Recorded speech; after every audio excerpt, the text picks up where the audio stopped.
Hey everybody, what's up? My name's Phoenix and this is the Singing Podcast. So many of you have been asking me for ages on social media to start a podcast, sharing my singing and sharing tips on singing and everything to do with being a vocalist and being a professional singer. So that's what this is. If you can hear some background noise, it's because I'm sat outside in my garden right now, so you're just gonna have to make do. Most of these will be done in my studio, but for today I'm sat outside, so yes.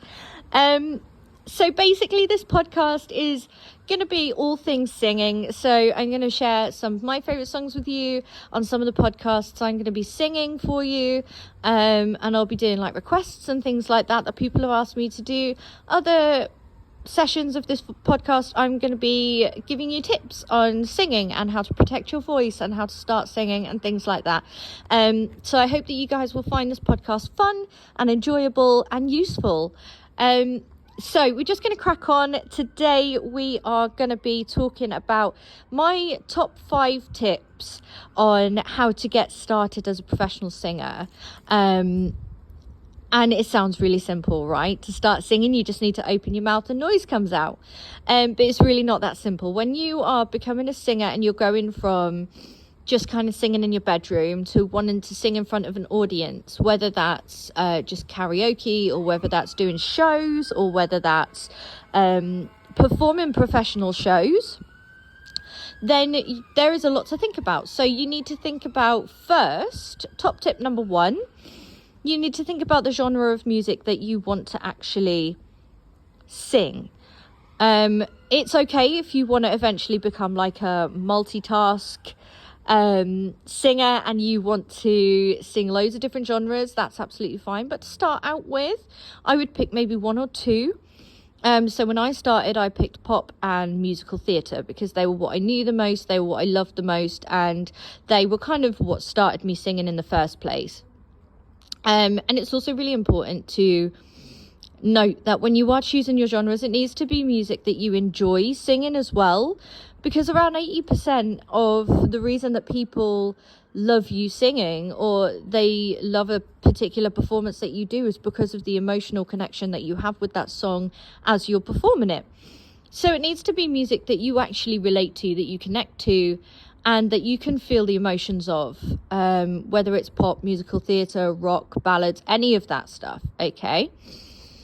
My top tip number 2 is never stop practicing, never stop rehearsing, never get to the point where you feel like you've learned everything to do with singing and you don't need to learn anymore.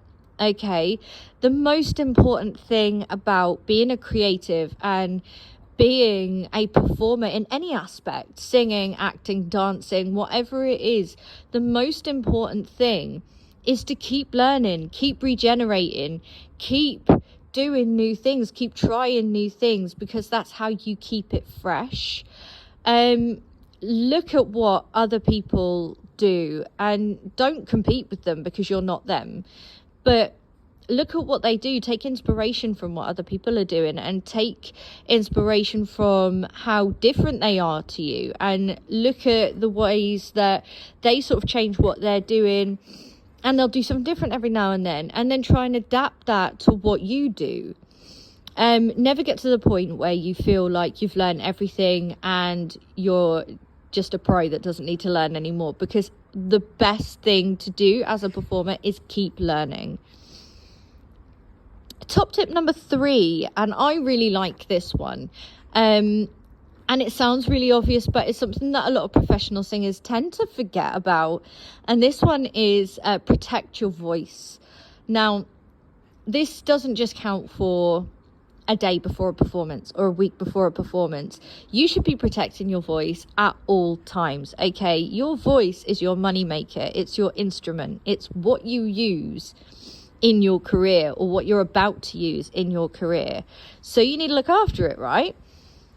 So I have a podcast coming out really soon on how to protect your voice, and it goes through loads of really in-depth methods on how to look after your voice and how to not strain your voice and how to sing properly instead of just from your throat, and just learning how to look after yourself and your singing voice and your tool as best you possibly can. So do keep an eye out for that one.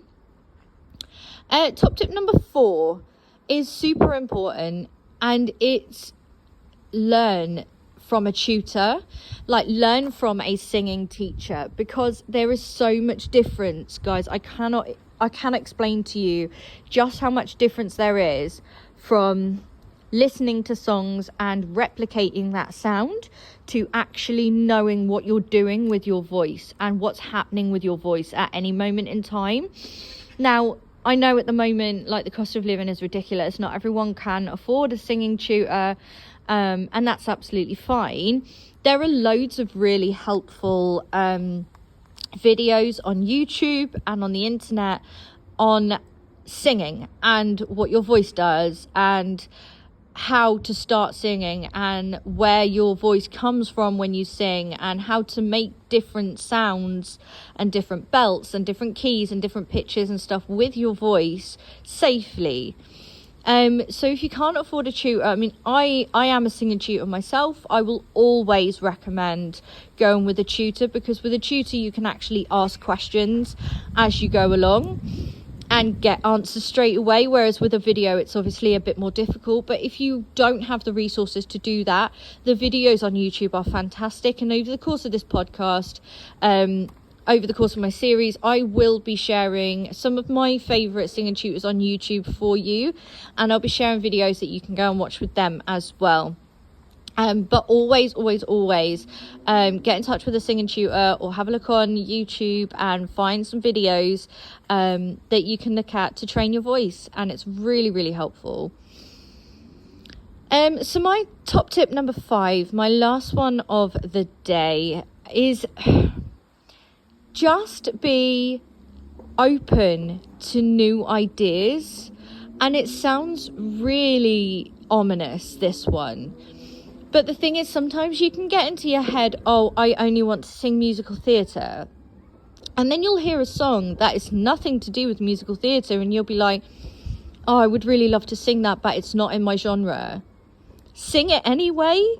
You know, keep open, keep fresh. And the thing is, the more kind of different songs that you learn, the bigger audience you are going to find, and the bigger audience is going to find you. And the thing is, if you don't try it, you're never going to know whether it works or not. And the thing is, you might try that song and it might just not work for your voice whatsoever. It may not be for you, but at least you would have tried. And the thing is, if you just put yourself off and you're like, I'm never going to do that one because it's not me, or, you know, I can never pull it off because I only ever do musical theatre, or whatever it is, you're never going to know. And that's you limiting yourself.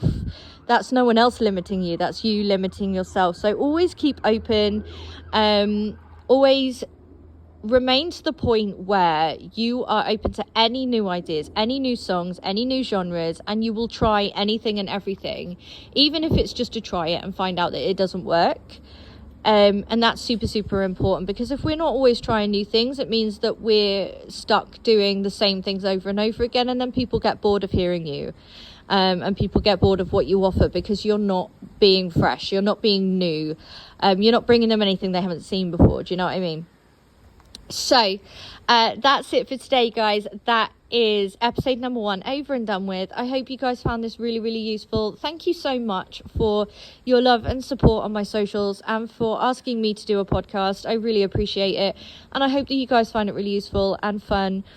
And I will see you guys next one. Love you all, and I'll see you soon.